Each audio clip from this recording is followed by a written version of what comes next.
Folks, good morning. Welcome to the Commercial Real Estate Development Association's breakfast this month. Good morning to everyone in attendance here and to everyone joining via Zoom on camera.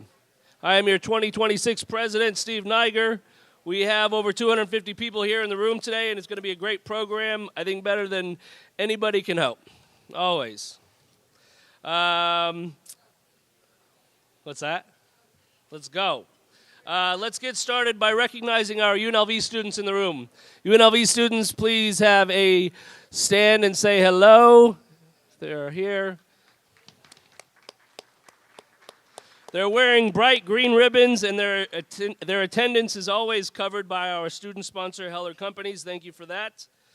Let's take a moment to honor our current President's Circle sponsors. They are critical components to the success of this chapter. This year we have 4 platinums. Special thank you to Cox Business, Lincoln Property Company, Martin Harris Construction, and Schnitzer Properties. Thank you very much. Also want to thank our 11 gold sponsors: Burke Construction Group, Clark County Community and Economic Development, EBS Realty Partners, Heller Companies, Howard Hughes, Kimley Horn, Majestic Realty, Prologis, Southern Nevada Water Authority, UES, and Unforgettable Coatings. Thank you all very much. Our remaining President's Circle sponsors, we show them on the screen. Please take a look to the sides of me, recognizing our silver sponsors. That's nice silence for silver sponsors. Thanks for that. Our bronze sponsors. And our copper level President's Circle sponsors. Thank you to all of you. You're the only reason, in addition to like 4 other things like great staff and volunteers, that this chapter rocks. Quick housekeeping item about the CRETA rebrand. If you don't know, we changed our name. We used to be NAOP. If anybody didn't know that, I will buy you a steak dinner. Last month we launched it July 1. It has gone very well. A lot of hard work between staff, volunteers. We learned that the NAOP logo is in a million places on the internet, and you got to find each one, and it takes months to do that. Emails. I learned that I wasn't getting emails from CRETA for the first couple weeks, so if you have an IT guy, please say, hey, I need to whitelist all CRETA emails. They should know how to do that. And if you don't have an IT guy, then I guess Google it. You can go into your settings, add the email addresses under Safe Senders and Domains. I think we put some instructions up on there. Make sure you're getting our emails. If you're not, figure it out, please. Okay, IT nerd announcement over. Now on to our committees. First one up is Kelsey Higgins for DLI. CRETA runs because of the high quality of our organization's committees made up of all volunteers. Where are you at, Kelsey? Hello, good morning. After Kelsey is Shamil. Hi, I'm Kelsey Higgins. I am the chair of the DLI committee. We just announced our class for this year. We have orientation next week, and we're very excited. So if you're in the new class of the 2027 class, please stand up. And thank you for your participation.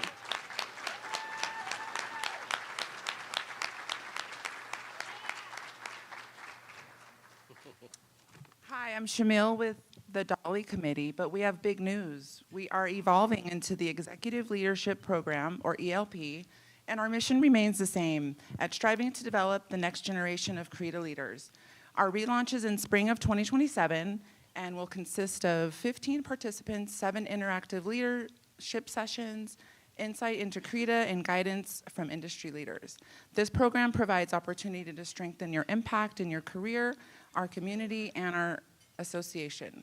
We'll be hosting another alumni mixer soon, so stay tuned and reach out if you need more info.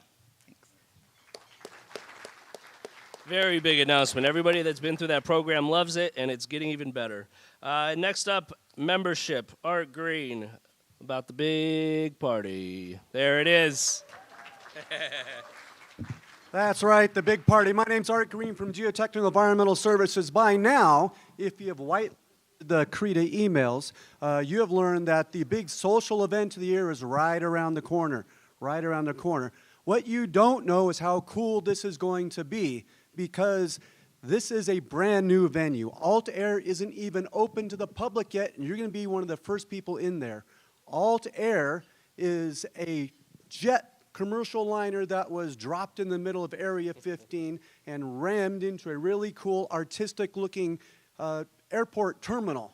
It's brand new. No one else has ever been there before an event.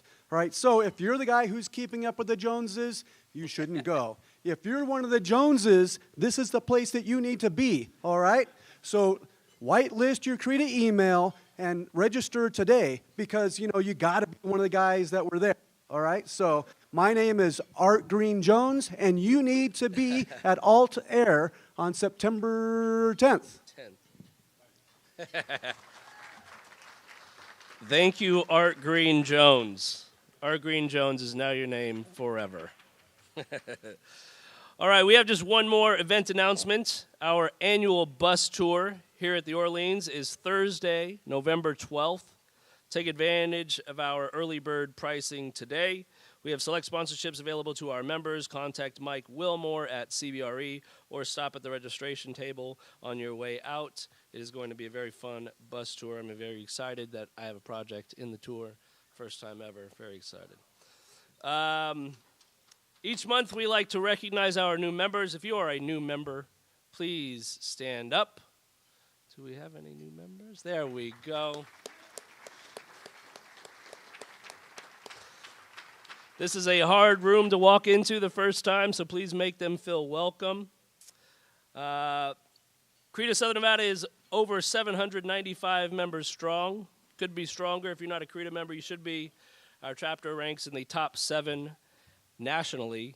This is, in my opinion, the best business-oriented community in the entire valley. Come find out why. We are only the best organization in town because we've got great members who do great things. Join the party because there's always one on the calendar, like you just saw from Art Green Jones. You can see folks at the registration table, the website, or me. Thank you to all of our 2026 breakfast sponsors, and thank you to our Wi-Fi sponsor, Lincoln Property Group. And a special thank you to this morning's meeting sponsor, Panettone Development Company, who is also one of our Copper President Circle sponsors. I'd like to introduce Philip Dunning. Did I say that right? Philip Dunning. Partner of Panettone Development Company and our CRETA Southern Nevada board member. Welcome to the stage, Phil. Hey, it's nice to meet you. Good morning. As Steve said, my name is Philip Dunning, just in case we didn't cover that. I'm with Panettone Group. I'm a partner with Panettone. Fun stat, Panettone was founded in 1986 by Carl Panettone. CRETA, NAOP, whatever you want to call it, sorry, Katrina, 1986. We're like twins. We're all born the same year. Recently, I was looking at stats for the state of Nevada and Panettone, and this really goes back to my predecessor, Doug Roberts. 19 million square feet, over 19 million square feet developed in the state of Nevada. That's one hell of an impressive number. Also know that we have offices all across the U.S. We have offices in Canada, Mexico, all over Europe, India, and now the Middle East. So we got you covered all across the world. And if you haven't heard of Panettone yet, it's not for the lack of us trying to tell you about us. And you can always trust 2 things from me. 1, I'm going to be competent, and 2, I'm going to be honest. So with that, I want to say thanks to CRETA, thanks to all the people in this room that are partners for Panettone, and appreciate this opportunity. So thank you.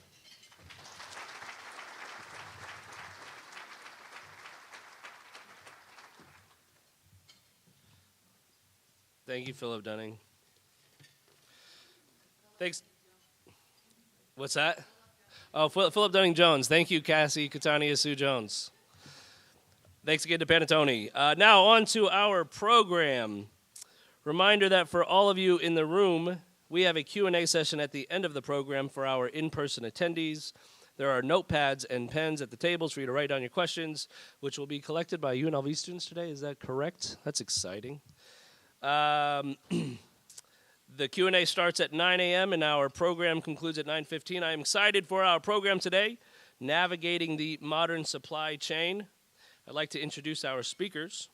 John Kirkman, please come on up, is CBRE's supply chain advisory leader, bringing over 20 years of experience in supply chain consulting, inventory optimization, network strategy, and transformation across global markets. His background spans strategic consulting and hands-on operations, including leadership roles at Accenture and Nike, enabling him to help clients design and execute practical, scalable supply chain strategies. Great. Thanks for being here. Yeah, absolutely. And Ruben Ramirez, come on up.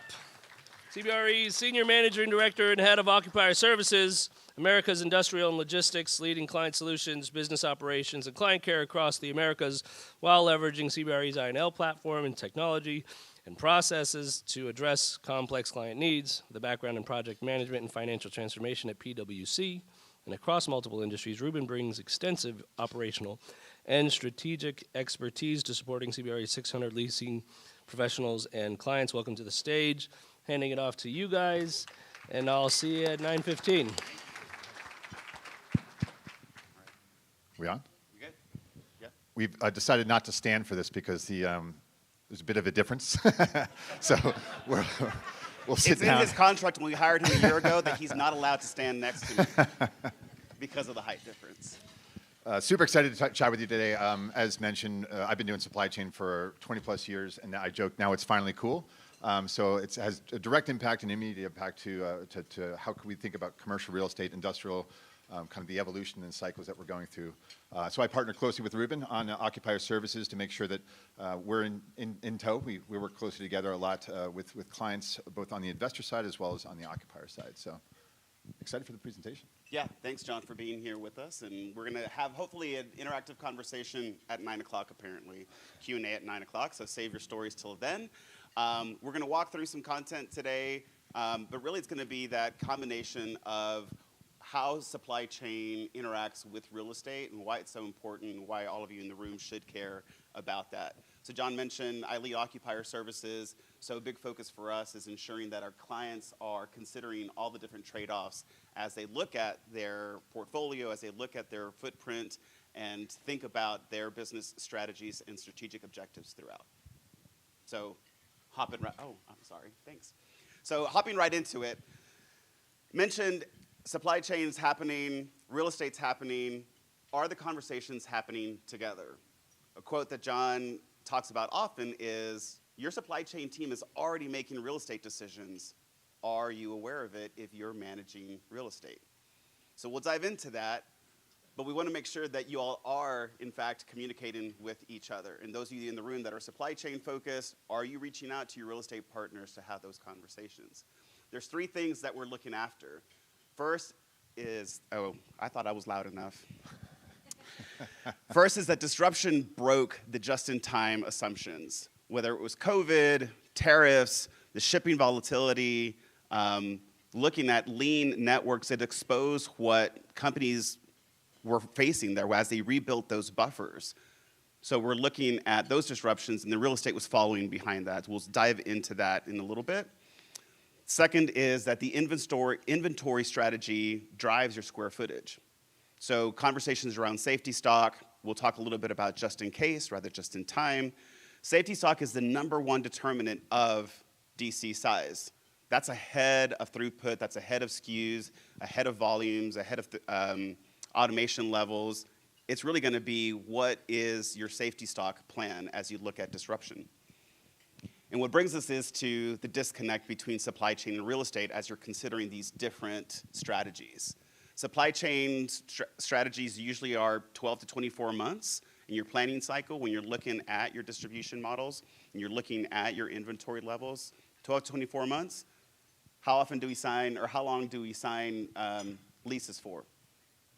Usually it's 5 to 7, 10 years. So it's that gap is where the consternation really comes in and where your risk becomes a real estate risk between supply chain and your footprint and your leases. So we'll jump into that. So the next 40 minutes, next 45 minutes or so, we'll cover 4 different topics. One, I'll cover the disruption decade. So what broke the just-in-time consensus? What are companies doing about it? John will jump into when supply chain changes, commercial real estate must follow. We'll kind of hit on what are the new variables in the equation, what are we thinking about in addition to supply chain and real estate, and then lastly, commercial real estate as a resilience enabler. So it's the new framework. How are we re-envisioning real estate as that enabler? All right, so jumping into it. The disruption decade. There's three forces that are reshaping supply chain strategies.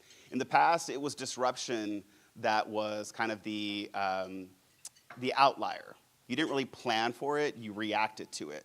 Now you kind of have to plan for that disruption. It's part of status quo now. The first one, and the one that I get quite often, on the daily basis with my occupiers, is trade volatility and tariff instability. What are we doing with tariffs? How are we reacting to it? What's the crystal ball telling us? James Breeze, who leads our global real estate, our global research rather, for industrial, gets that question a lot too, and I come to him quite often, is James, what are tariffs doing today? And he's like, I don't know, let me look, because it changes so often. And the tariff reversals kind of shattered the whole just-in-time core assumption. It shattered the predictability of it, the cost stable cross-border flow went out the window. So now, daily conversations with Mexico and with Canada and with the, our overseas partners is just a kind of a daily conversation that we're having, and it's really kind of disrupting that predictability of it. KPMG this year said that 82% of U.S. firms are reporting foreign sales declines. 34%, just over a third of it, are passing most of those tariff costs over to consumers. So that's a huge thing that we're looking at as we're shifting to nearshoring, reshoring, kind of friendshoring, taking that instability in the foreign relationships is really kind of breaking the mold. And then lastly, that single source offshore production, again, the reliance on China, is being replaced with optionality. So I don't want to, maybe it's China plus one, maybe it's, again, it's India, maybe it's Mexico. We're looking at optionality there in mitigating those risks with that instability, and that means square footage. So that optionality has costs. The second one is global disruption events. And if you look at these in the middle section, it kind of looks like it's 2021 with those headlines. It's COVID-exposed models that had stress tests a single node fragility. It's port congestion, it's shipping delays, factories being shut down, kind of having to rethink inventory. Hormuz, I'm tired of hearing of Hormuz. I'm sure all of you are as well. That closure is spiking Asia-U.S. container rates at about 29%, and the Red Sea is still closed. And then lastly, again, I mentioned disruption is the new baseline. It's not the exception anymore, so you got to plan for disruption. These aren't COVID-level news lines. This is right now, it's happening on the daily basis, even though it sounds like it was. If I could add some color to that as Yeah. well. Thinking through the COVID scenario in the COVID years, the biggest winners in COVID were those that had terrible inventory positions. What I mean by that is to say that some brands had excess inventory in the market, were getting hammered by it on their Q4 reporting and all that that was going on. And then COVID hit, the borders shut down and everything shut down. And the biggest winners were the ones with an over-indexed inventory. Kind of highlighting this case of global disruption and inventory positioning makes a lot of sense to kind of balance the two of understanding how do I manage that volatility and the risk of that and exposure to kind of inventory obsolescence. Yeah. Yeah, thanks for that. And then the last one is inflationary pressures on carrying costs. So we're seeing that freight costs might be normalizing, but the safety stock math is still being recalibrated. So it's still not, there's like a mismatch there between the freight costs and carrying costs on safety stock. The carrying costs are visible, we see them rising, you know about it, you see it, you plan for it.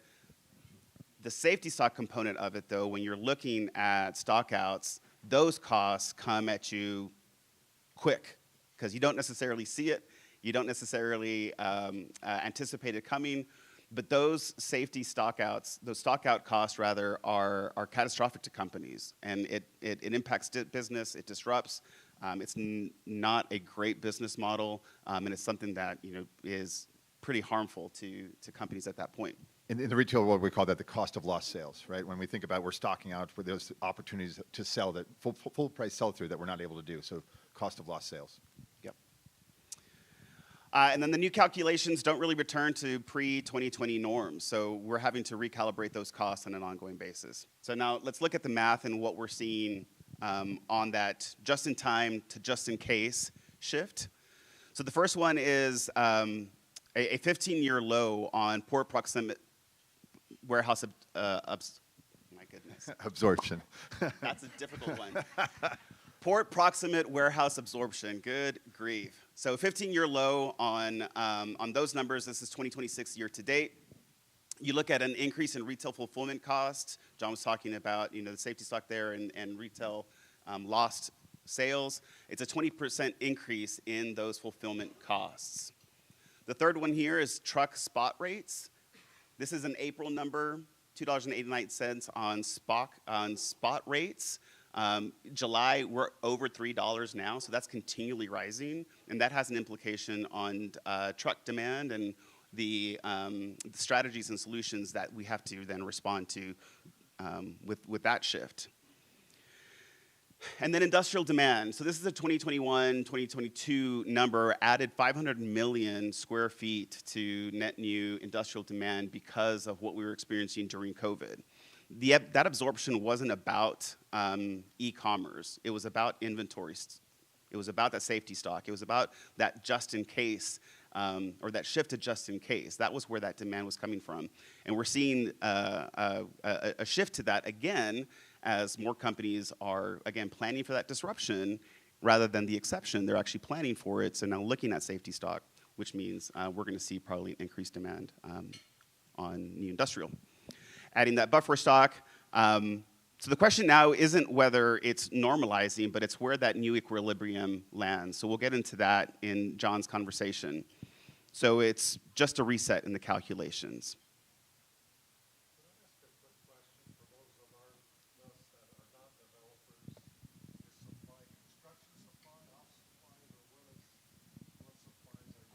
Consumption, like widgets. I mean, it is truly pervasive across industries. So it's not just from a retail aspect. It's not just from a construction aspect. What we're seeing is like inventory as in general is being impacted by these disruption events. So any inventory storage location is supply, right? So when we think about that aspect. So good question to clarify, yeah. Thanks. All right, so if those are the numbers, what does that mean for real estate and for buildings and your world now? Sure.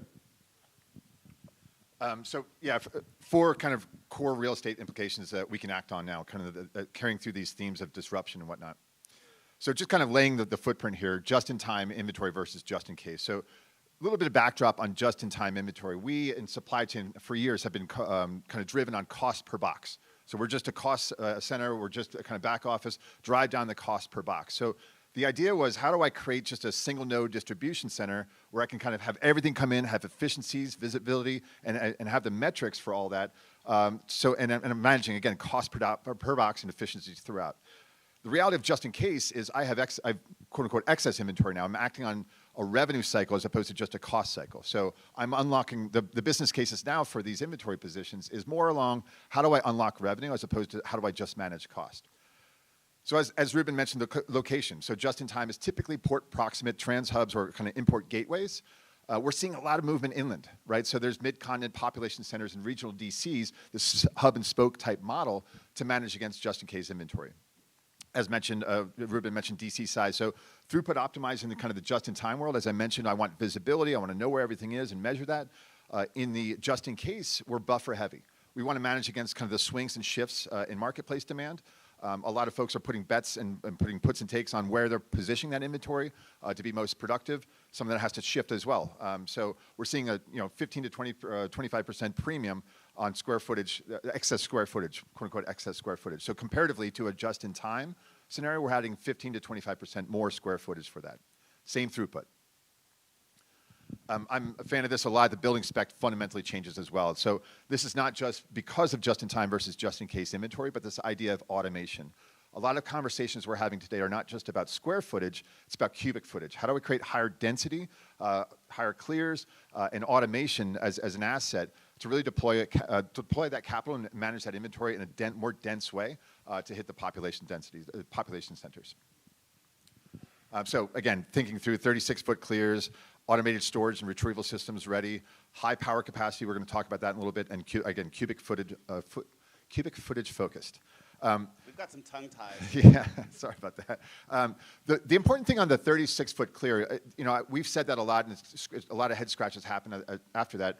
The reality is, it's like the ASRS systems are typically Asian or European, so they're 10 meters tall, so about 33 and a half or 33 or so feet. So your 32-foot clears or 28-foot clears, if you're looking for that high density, you're not going to get that through ASRS with those lower clears. So the 36-foot, maybe even 42-foot clear, 42-foot clears are what we're seeing as kind of the new spec model there.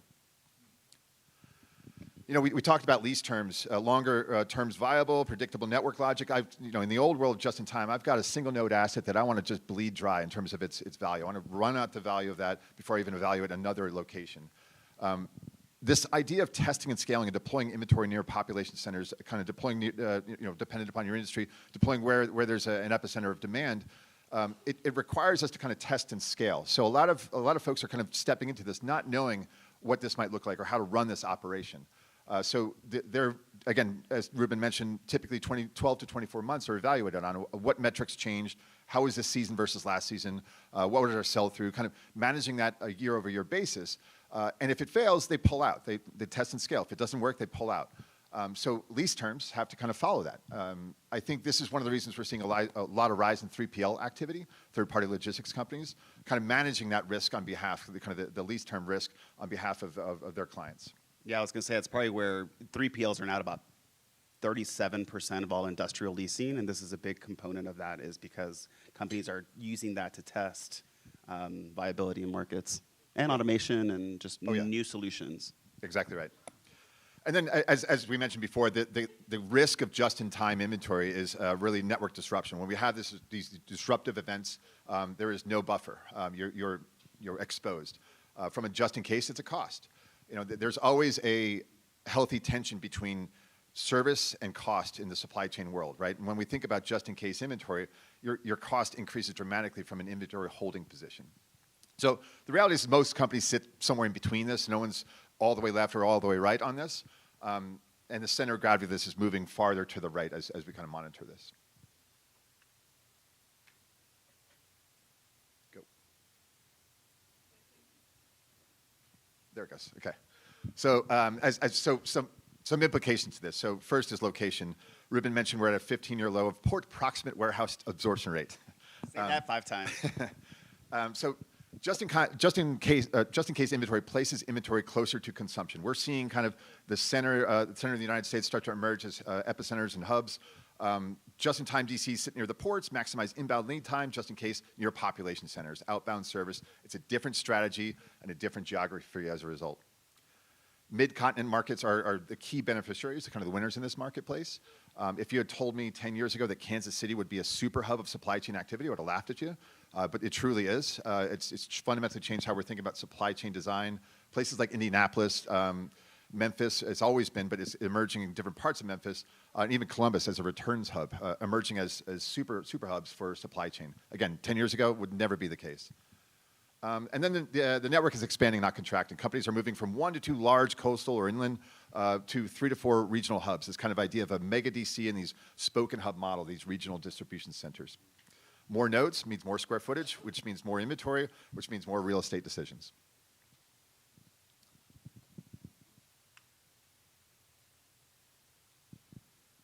Second implication here, just a safety stock premium. I want to talk through kind of how we think about the sizing math here from a supply chain aspect, right? When we determine the square footage of a facility, we walk in with these kind of ideas about how we want to store things. So daily throughput, how much do I want to get through for every day? What's the demand cycle? How many trucks, how many trailers do I need to load in? That determines my dock count, both inbound and outbound, what my staging area needs to look like in terms of loading those, as well as the resources I need to have on hand, whether it's offloading trucks or onboarding trucks, just different shifts and all that. That's kind of that's the velocity aspect of how I'm moving inventory through my site. Second is SKU count. How many products do I have, and what is the profile of those? Are they lay down products? Can I put them high? Do they need to be? Are they heavy? Can they be forklift? All that stuff kind of determines the aisle and slot requirements for each one of within my DC. So now I've got how much do I want to get through? What is the format of these? Are they particular in terms of how they can be stored? And then it gets down to safety stock, right? How many days of safety stock? If I get a disruption, how many days can I last before that next inbound shipment comes in so I can replenish? So this is the variable that changed the most with these disruption events, the disruption decade. And the last is the pallet position times the number of days, right? How many pallet positions do I have times the number of days of safety stock do I need? It's simple math that we kind of, when we go through a DC sizing event, that's kind of what we work through. So safety stock days on hand is a single variable most affected by this movement from just in time to just in case. Everything else is engineering, right? We think about this, how do we build the racks? How do we do all that? The one strategy is, this is a strategy on strategy decision. So I mentioned before, 15 to 25% square footage premium on this. So when we think about days hand on inventory or how we manage the risk of inventory, the excess square footage represents that excess or that additional days on hand. So more square footage equivalent under the equivalent throughput of just in case, for just in case rather. Spec buildings are getting bigger. 500 to 800,000 square feet are the new spec standard for major markets. And this is kind of maybe a little bit on the nose, but the era of 200 square foot spec build as a baseline product is ending. That's probably true. We're seeing a lot more move to build to suit, less kind of spec builds. But there will always be value for like the 200 to 450,000 square foot. When we think about automation, it kind of teeters off at the 450,000 square foot level just because it's not just about the building, it's about how do we get trucks inbound and outbound. And typically something lower than that doesn't have the same truck capacity. Buffer stock protects revenue, right? I mentioned the biggest winners during COVID were those that had excess inventory, poor inventory positions comparatively for just in case, but had the inventory on hand. It really is protecting your revenue function, making sure that as disruption events happen, you've got the inventory on hand, whether it be parts, whether it be finished goods or kind of the manufacturing products. Having cohesiveness between your supply chain teams and kind of this planning teams, super important. And that obviously has a commercial real estate aspect as well.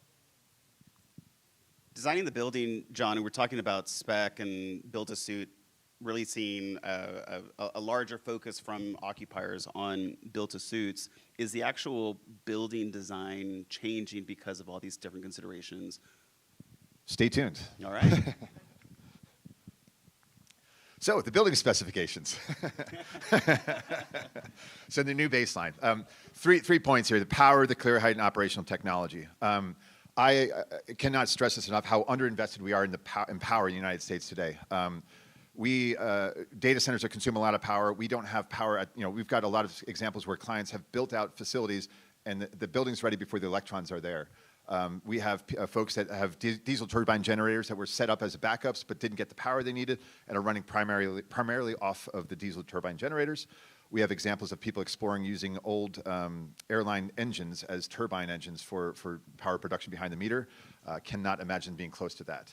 But with this idea of like moving more towards automation, we have a higher need for power. So the baseline kind of idea of light automated DCs would carry around 3,000 to 5,000 amps or 5 megawatts. The big ones, kind of the fundamental idea of like full automation, 8 to 12, probably even upwards of 15 megawatts. So huge power consumption, and it's rare to get that in the States today. Power capacity, we used to kind of think about like the total cost of ownership of facilities. It's still true that it's transportation first. That's a total cost of ownership of a facility. So when we do a network study, we typically use that as the proxy, but now our next guiding lens is, does it actually have power, right? So it's oftentimes the first thing to say, where is there power for this capability or function first before we say, will it fit from a transportation perspective? So we're kind of flipping that a little bit here now. I mentioned about the clear height, 36 foot is the new standard. Again, the automated putaways, 36 to 42 foot clear height. It's not true to say that you can't automate something within a lower clear height, but it's just going to be more operable, like in moving it around the facility or the picker packer with some of the humanoid stuff that's coming to bear now. But the idea of like structurally like incompatible with automation logic of just in case inventories certainly holds true because I want density, right? I want kind of have that density for clear height and inventory positions. Then this idea of smart building infrastructure. So fiber, edge compute, power, redundancy, and backup generation are migrating optional spec to a minimum viable requirement. So I always joke that you can't have Internet of Things without the Internet. So a lot of these things work on, and inventory visibility work through the Internet kind of functions. So having that fiber line and having that capacity, super important as well. We're seeing a lot of movement in this space from an automation perspective in food and grocery, pharma next, and then high value retail logistics is kind of where automation is leading the charge.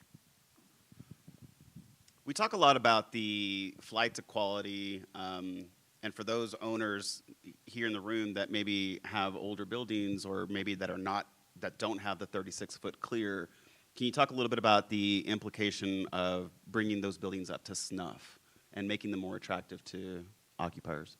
It's hard. I mean, that's the reality, right? Raising a roof, so raising a roof alone is difficult. Flattening and strengthening the slab is also the other area, right? So when we think about the standard spec of a slab, it's typically, I think, about 250 pounds per square foot in terms of what it can handle. If we want to think about these automated put-away stores, that's 2,500 pounds per square foot, right? That's significantly higher. So having a thicker, denser pad, super flat, super smooth, it's a difficult conversation. There's the risk of inventory obsolescence in the marketplace today. So it's not just slapping lipstick on it. You have to. Correct. It's major surgery. Right. Right. So yeah, I mean, to that point, Ruben, buildings that don't meet these specs aren't competing for the same tenants they competed for 5 years ago. And we often say that the buildings that are being built for automation readiness are building it for automation that may not be put in this year, next year, or the year after, but it has to be pervasive over this next supply chain cycle. Fourth implication here, come on, buddy, is this lease structure idea. I mentioned kind of the idea that supply chain planning cycle and how we evaluate testing and scaling, it typically happens in supply chain over a 12 to 24-month period. Commercial real estate's 5 to 10 years. Again, this is probably why we see this proliferation of 3PLs in the marketplace, because a lot of folks aren't ready to put that position forward. They say, I want to outsource that capacity or that capability first before I take that in-house. So the gap in this timeline really is where supply chain risk becomes a real estate risk as well. So, you know, you look at it now, these companies that were locked in for these 10-year leases in 2021 are scratching their heads saying, am I over my skis on this? It's mismatch in real time that we're seeing today. So lease flexibility, so modularity and flexibility is the name of the game in a lot of this stuff. So I'm going to move inventory not all at once. I might kind of scale up the use of that inventory position. So the idea of having shorter initial terms, expansion and contraction rights, so I want to grow and contract, early termination provisions just in case it doesn't work in that marketplace. And then portfolio level flexibility. I might think about not just this one asset, but how does my portfolio of assets play a role, and how do I expand and contract my portfolio against where I'm making my inventory positions. So multi-site negotiations with that, kind of understand the swap one location for another as the demand shifts.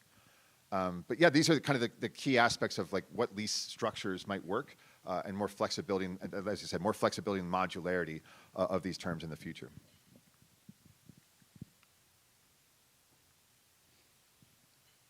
So new variables, kind of touched on them already, but power, automation, infrastructure constraints that weren't a site scorecards 5 years ago are kind of there today.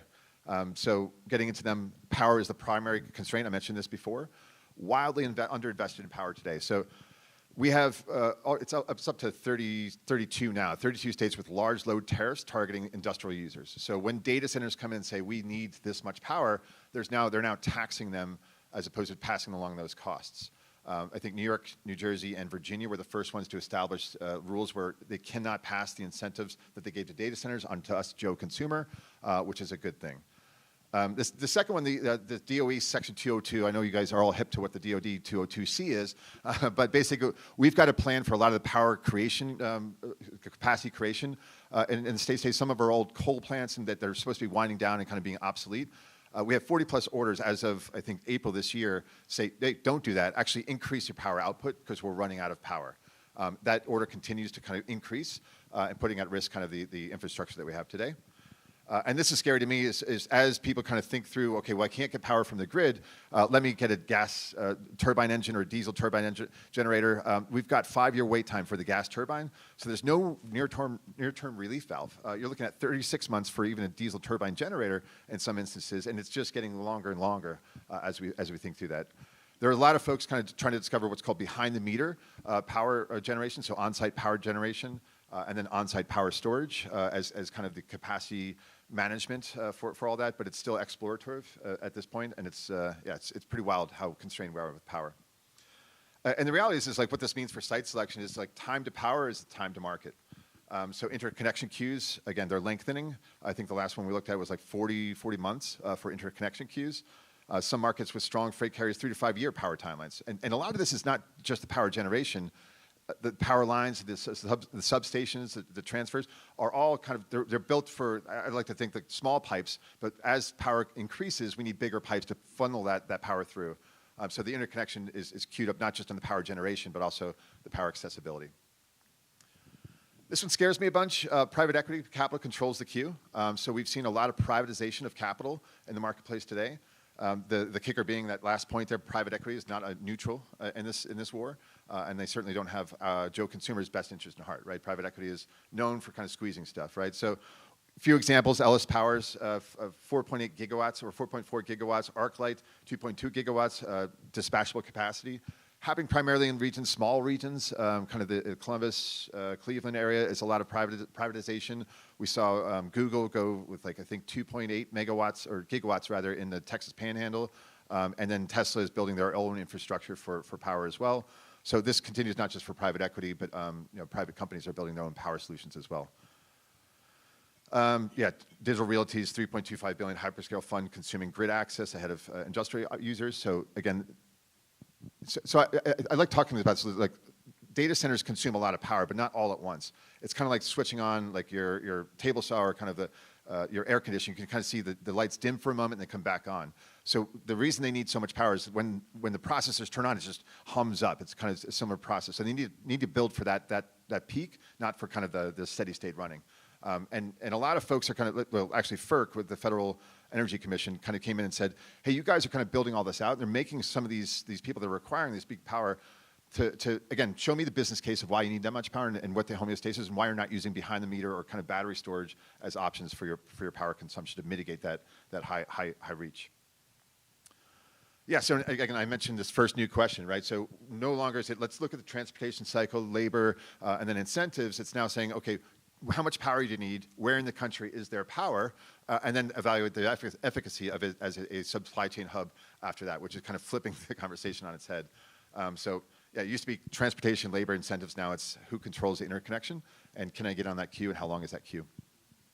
Yeah, so talk about disruption with private equity going in and buying up power and controlling power. That's going to be really interesting to see how that unfolds.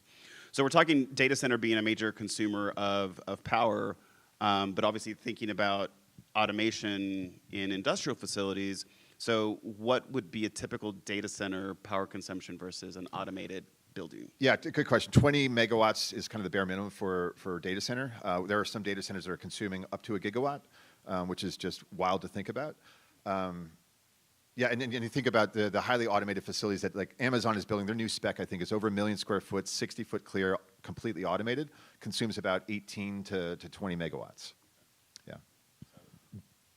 Less, but still significant. Yes. Yeah, significant. Things that are emerging that make me less nervous about this, fusion is accelerating. I think we've got a lot of promising things happening with fusion. I think the idea of some of these renewables, deploying anything and everything we can from a renewable aspect can help. But yeah, we're very power constrained in the States today. Automation capital is moving. So the buildings that are left behind won't recover because, again, we're going through the supply chain reformation. As I mentioned before, we're seeing a lot of movement in kind of the grocer aspect. It's just high conveyance, high density, easy to get out the door and create better, create better density through that. So United Natural Foods closed Wisconsin, moved to the Chicago area that's fully automated. Manual pickers replaced by system operators. So again, this is neat to think about too. Is like we used to think, where are the picker packers, the Inland Empire out here as well in kind of Reno and Vegas. Now it's about technical prowess. We need not just, so it is fair to say that we have fewer employees, but we're paying those employees more because now they're technicians. We need technicians to operate the machines as opposed to picker packers packing up the boxes.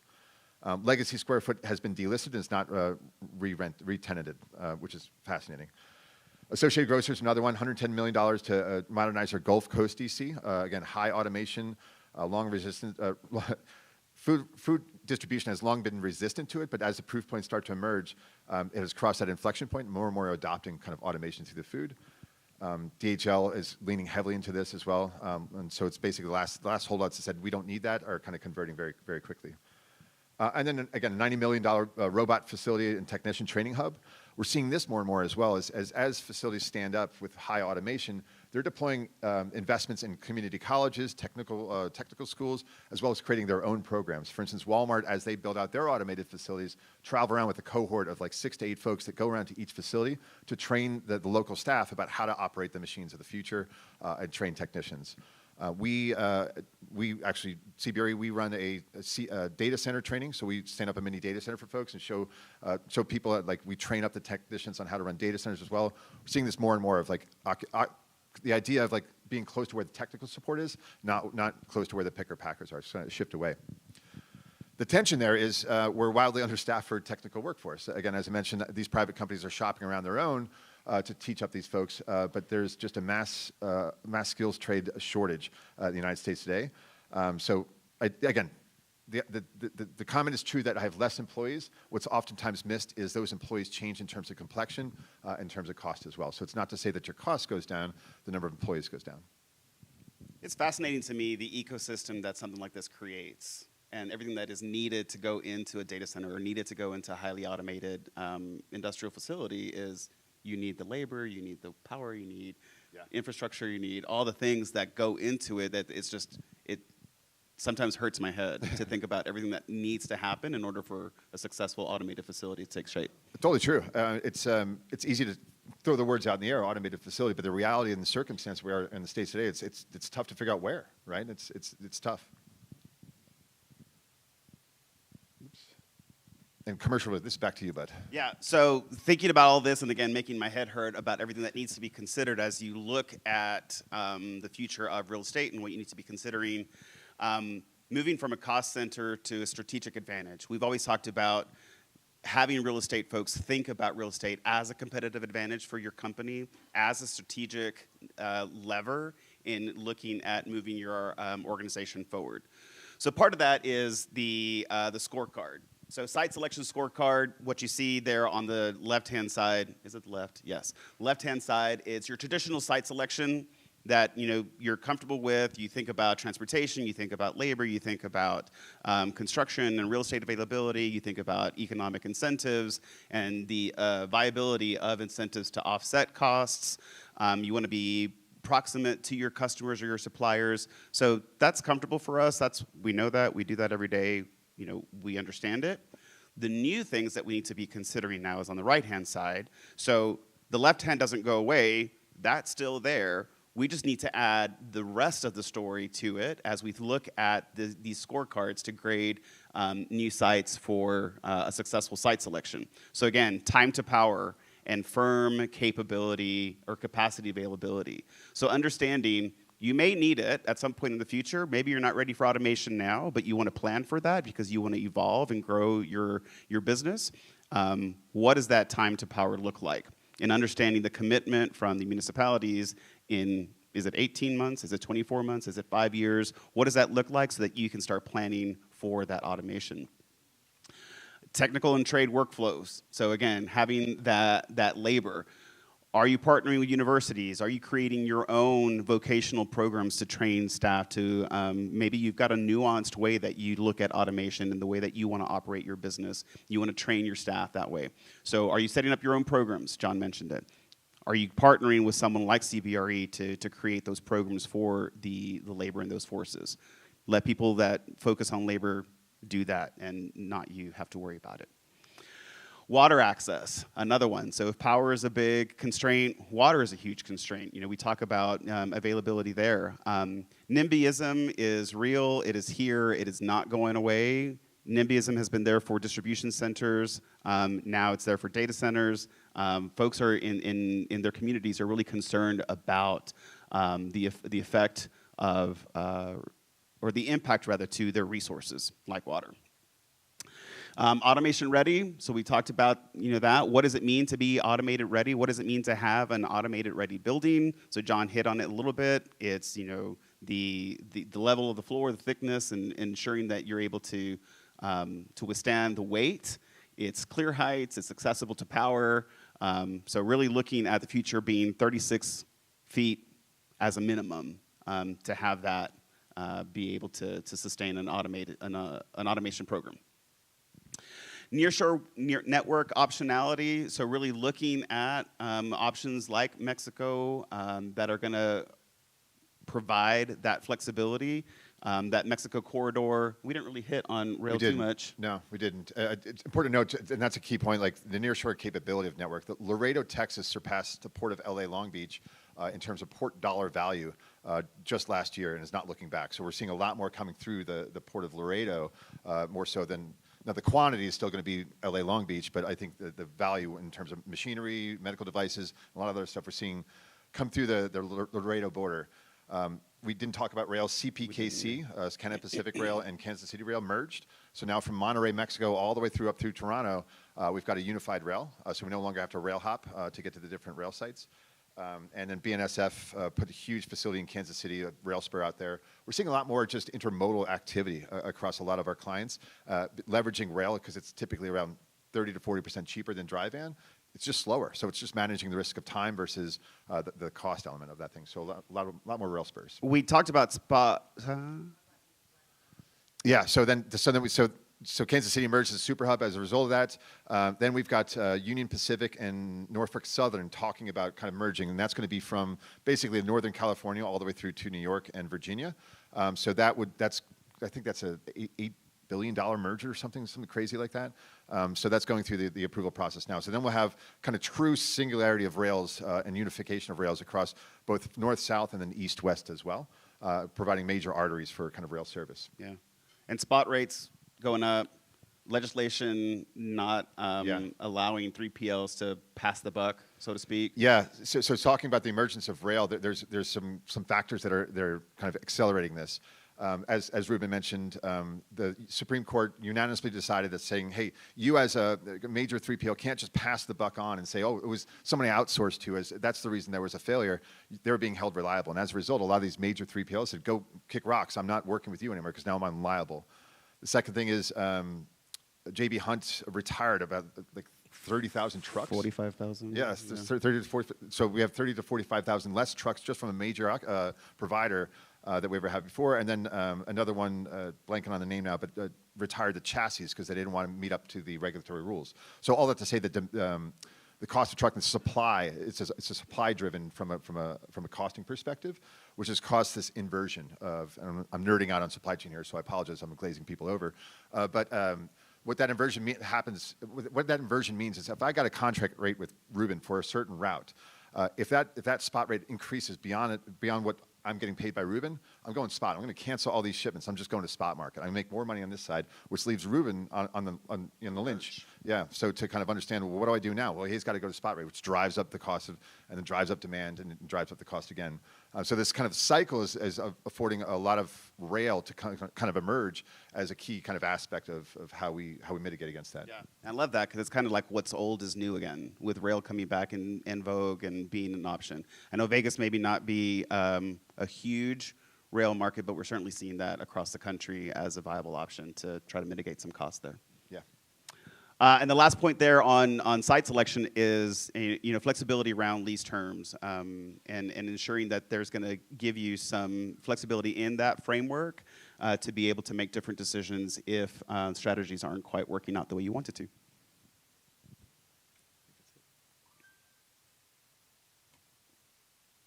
So that takes us to the end of our program, and she's right on cue. Look at that. Amazing. It's like she knew the slide structure. So Jake, buddy, all right, so take us to the crowd. So we're going to get to the Q&A portion here. So I have one question to start it off, and then I'll just go around the room and pass off the mic to ask the questions for Ruben and John here. So first question we had was, how do you obtain the data to determine what markets have power capacity, if that is one of the driving issues behind site selection? Yeah, there's a few companies that publish this, the queues, the interconnection queues. One that we work closely with is Landgate, which provides a lot of that detail of where there's emerging capacity, where there's constraints. So we incorporate that when we do our network designs or network models. That's an input that we use regularly from a siting aspect. All right, anyone else have questions? Yeah, you mentioned about shortage of water on data centers. It's really a myth. There are no shortage of water on data centers, but the local public thinks that way, and there's a lot of situations now where they vote against data centers strictly because of that. How do we jointly combat that situation? I think there's emerging technologies going to take that equation, that part of the. There's a solid state cooling devices now that are emerging that are going to take away the water equation. It's going to take it out. So I think the emerging technologies from a cooling aspect are going to even take away that disruption. So That wasn't my question. My question is, I understand that we really don't have an issue with the water, but how do we dispel the myth? educate public, which some other parties telling him that that's a whole issue because of shortage of water in Nevada and everything else? I don't have a good answer. Yeah. That's the Well, guy's honest truth. maybe that's something we need to jointly think about, because there are several. There's a big issue now going in Pahrump, where the public is Sure. voting against Right. a major data center project because they're completely uninformed on the water Yeah. situation. Yeah, I mean, it's a good point. I see it in my backyard, literally, in my backyard with, folks coming together, and there's yard signs that say vote no to data centers, no data centers in my backyard. So I think it's a public concern, public issue that needs to be pulled together, and similar how the citizens and the constituents pull together. I think we probably have to do the same thing on the real estate side to dispel those myths. And analogous to that challenge of the myth, right, is also this idea of there's emerging modular nuclear reactors, which are small nuclear reactors, smaller than this building. So there's a stigmatism against nuclear reactors. These are deployed in Europe frequently, and it would be an immediate power solution to a lot of what we have. But again, this idea of I don't want a nuclear reactor in my backyard, there's a lot of public perception that it's just tough to overcome. So it's analogous to that. It sounds scary. It's not. I know. It just sounds it. All right, I want to remind our UNLV students who are going to collect questions to go ahead and stand up, and if you have questions, go ahead and raise your hand, and a student will come around and collect them from you. There are notepads on your table, so you can quickly write those down. They'll get those up here, and we'll forward those on to the guests. One of the questions from the audience this morning: do you think batteries and solar power are important to these new changes in the supply chain, and how does that affect us here in Nevada with that industry emerging? Yes, batteries are super important. I think solar power is a good add-on. It's an addition. It's not a solution.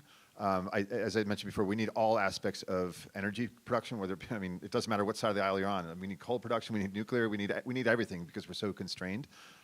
Solar power is interesting because it can, obviously help mitigate against the upper consumption.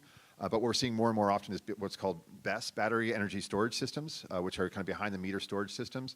A lot of folks are investing heavily in that to make sure that if there's an outage of power and I don't have a generator, I've got a battery storage capacity for my power. So it's super important from a battery aspect. Nice to have from a solar. As an add-on, right? But not the solution. Correct. Yeah. Yeah. These are add-ons. Yeah.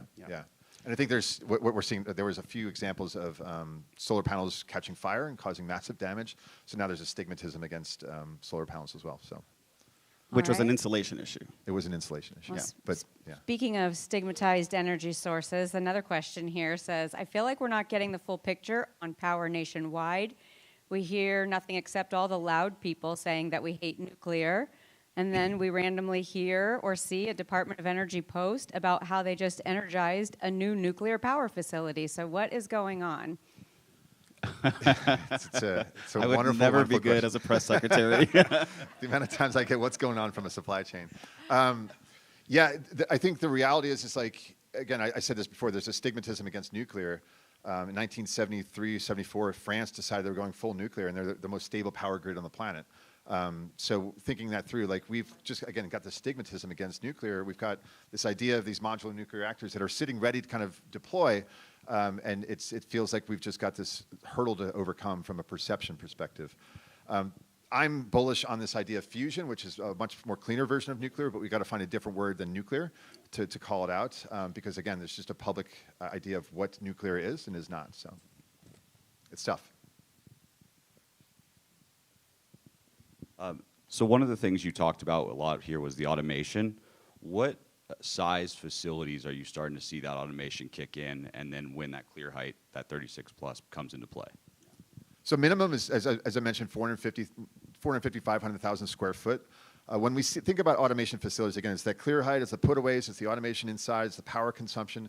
But more importantly, we're seeing about 20 to 30% more dock bay doors, right? So if you're thinking this through, yes, we want to optimize and be super automated inside our facility, but the reality is we want to move inventory in and out of that facility. So the inbound truck yards went from like 190 feet to 218, 230 square feet, staging areas for trailers, and more dock bay doors so I can flow that inventory through. So when you get below kind of that 500,000, 450,000 square foot facility, it's really tough to have a truck yard that has the capacity to move the inventory through.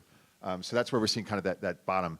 At the top end, as I mentioned, kind of the new standard for Amazon and others are million square footers, 60-foot clears, 15 megawatts of consumption of power, so pretty heavy there. Okay, and a follow-on to that, what would be the optimal depth for a front-loaded distribution building? What is the product? That's it. I don't know. There was not a follow-up on this paper. So if you remember the kind of idea of there's the kind of math equation. Actually, go back to that slide. So again, what is daily velocity? What is the SKU count profile? So what is the product? And then how many safety data, all the other stuff. But what is the product is super important when we think about that math, because how you ship nuts and bolts is different than how you ship the big wings for the air turbines. So with this discussion in industrial, what does this mean for retail going forward? Speed kills in retail. And what I mean by that is consumers massively, after COVID kind of exposed a lot of frailty in supply chains, but it also enabled a consumer to get things within 2 to 3 days as a standard. So those that were able to do that, and that's the going on standard today. The reality is us as consumers, by and large, if we don't get our product within 2 to 3 business days, we're going with a different product, and that forces retailers to think differently about how they're positioning the inventory, proliferating the amount of distribution centers they have. That with agentic commerce, with this idea of I have an AI agent managing purchases on my behalf, it is going to scale out people that don't have the inventory or don't have that delivery capability even before they're recognized. So the cost of lost sales, you don't even get a visitor to your sites to track, oh, they dropped it out of their cart. It's now an agentic agent looking around all this. So you're removed from the equation if you can't deliver fast enough. So I think we're going to see more proliferation of kind of these DCs in these populous areas, and it's going to be, again, highly automated from that function. I think you see an increase in optionality and different solutions in how retailers look to fulfill their products, whether it's straight from a distribution center or from store. I'm seeing a lot more retailers go to an experience store, an experience that you can go in there and still feel, touch, look at products, but maybe not get your product there, and it's going to be fulfilled from a different site, which just means you just got to be creative in your fulfillment strategy and how you're going to get close to your consumer. I don't like getting my products more than 2 days later. So it's same day, next day. Yeah, that's the standard. Yeah. Yeah, and I think we're seeing a proliferation or kind of increase of buy online, pick up in store, or ship from store as kind of a distribution hub or distribution channel as well. All right, we have a question about business attraction, I think. So what businesses or industries are in growth mode in the supply chain sector and are looking west? So who wants to be here? I would characterize like a lot of retailers, I think, fundamentally. And the biggest conversation point that I'm getting that's popping up the most frequently for me is, I want to be on the West Coast, but I don't want to be in California. What are my options? So the amount of times that we've had discussions around that, and then Reno, Vegas, and Phoenix always come up as options. The nice thing about Reno is there's a rail line that comes in direct from the Port of Oakland. So I don't have to go through the Port of Long Beach, LA. Don't have to worry about the strikes there. I can come in through Oakland, and Reno is serviceable from that aspect. Vegas is tricky because it's like at the edge of what the drive time can be from the Port of LA to here. So it's just at that precipice moment of like, can I reach? And it's probably the far out west part of Vegas that is accessible. But again, I think with rail, with investment in rail, it'll be more attractive. Yeah, I think retail definitely up there. We talked food, and grocery. That increase, I think, about 11 to 12% year over year from last year is food and grocers growing, and then definitely advanced manufacturing are the three big ones that I'm seeing. High tech manufacturing for sure. Yeah. Are we seeing an inflationary impact with just in case versus just in time? Yes. Yes. Very much so. Underscored. Again, this idea of like, underscoring like the idea of having this inventory is not cheap. It's not cheap to do. It's a square footage premium. It's a holding cost premium. It's a sell-through premium. So it is very much a higher cost for sure. Again, it's planning for disruption, Right. not reacting to it. Okay, so this question is looking for some clarification around a lot of the media talking about data centers creating their own power and self-sufficiency. They're hearing something different from that here, and so they're asking for some clarity. Is it true that data centers are producing their own power? There's a lot of examples where data centers are going behind what's called behind the meter, creating their own power. On-site power generation with things like Bloom is a company that does this on-site power generation. As I mentioned, Google and the Texas Panhandle has 2.8 gigawatts that they've built up for themselves. So there is a lot of data centers that are doing this. It's not to say that all of them are. And I think that's the balance that we're running into is they can't get power from the utilities, so they're building it on their own. So with the growth we're seeing here in Southern Nevada, do you think Las Vegas is becoming more of a true logistics hub, or are there still limitations that prevent us from competing with markets like Southern California and Phoenix? As I mentioned, I think that the challenge that Vegas has is it's on the from a trucking perspective, the drive time is kind of metered and measured for your digital logs, right? So we're in the western part of Vegas. I think we're just at that edge from a drive time perspective. So that's the biggest stifling moment of like how to unlock this as a capability from a logistics hub. That's what makes, I think that's what makes Reno a little bit more attractive from that perspective. Other constraints are just kind of power infrastructure. I think that again, we're constrained in power and land capacity here in Vegas today. So how do we unlock that and get more access to power and land? This next question is, how much would a BESS system reduce time to interconnect? And maybe we want to explain BESS.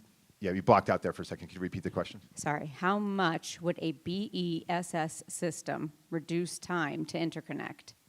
So BESS stands for Battery Energy Storage System. So we see a lot of folks moving to battery storage. Reduce time to interconnect. It's an interesting question. So typically when I build out a facility, I build out a requirement for capacity for electricity, right? And I publish that and I say, I want this interconnection to happen. BESS does not accelerate that. It affords me, if that were to ever get disrupted, I've got a backup storage system that allows me to kind of run off that. So it doesn't necessarily kind of mediate against the kind of the interconnection queue, but it does, once it's installed, it does kind of prevent you from, or kind of mitigate the risk of power disruption. So it's not speed to power. Correct. It's correct. Should something happen, Correct. you've got to fail safe. Yeah, we've seen a lot of clients move to diesel turbine generators combined with battery storage as kind of a solution that would reduce your power consumption need, but again, you're running off of diesel turbine generators a lot. Okay, I think we have our last question here. John, you've been itching to get into deep geek mode on supply chain, so. Don't threaten me with a good time. The last question is, what keeps you up at night? Everything. You guys get to witness my brain. I'm trapped here. I think where we're moving, we're just accelerating. So when I talk about agentic commerce, I think it's really going to change how commerce happens.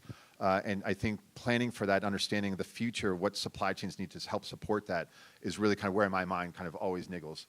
So I always kind of am kind of consuming information, trying to learn more about what's emerging, what other industries might have an impact to this. So this idea of like, I'm so nerdy on power right now, I never thought that would be something I'd invest time in. I know more about fusion than I ever wanted to before, solid state cooling, like it's, so a lot of stuff I think about in terms of how the supply chain of the future is really going to need robotics, power, and utilization of kind of the square footage we have today. In the United States, we're so blessed with a lot of land, but the challenge with that is like, as populace moves towards the cities, we're not as blessed with land there. So we don't think in terms of cubic footage. Places like Europe, where I used to live as well, they automatically think of cubic footage because that's their going in function. So there's this again, growing tension of like how we build the facilities of the future with automation, with this idea of a different kind of footprint, density of populace, all that stuff that's going to change how we think about power today. Supply chains of today and tomorrow. So all that keeps me up at night. Ruben, what keeps you up at night? Having to work with me. Having to work with John. I wake up screaming at 2 a.m. I think it's certainly power and the way that we are re-envisioning how logistics goes to market,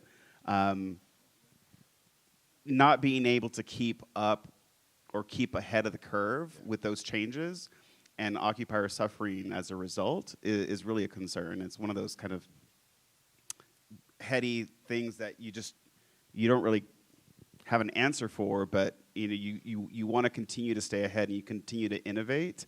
And I just fear that the ships that we all ride on can't navigate as quickly as the changes are coming to us. All right, thank you for sharing your insights and what you know. Thanks for these great questions. Thank this you all. morning. Thanks for the Appreciate time, it. y'all. Appreciate it. I feel like we all went to school today. I have homework for you, all right? You ready? Picker, packer, packing, pickled packages. Say that 5 times fast and let me know. Thank you again to our speakers, our program sponsor, Panettone Development Company, and all of you attending this morning. Hope to see you at our 40th anniversary mixer on September 10 and here next month at September 17th. It's a great day out there somewhere. Go get it. Thank you.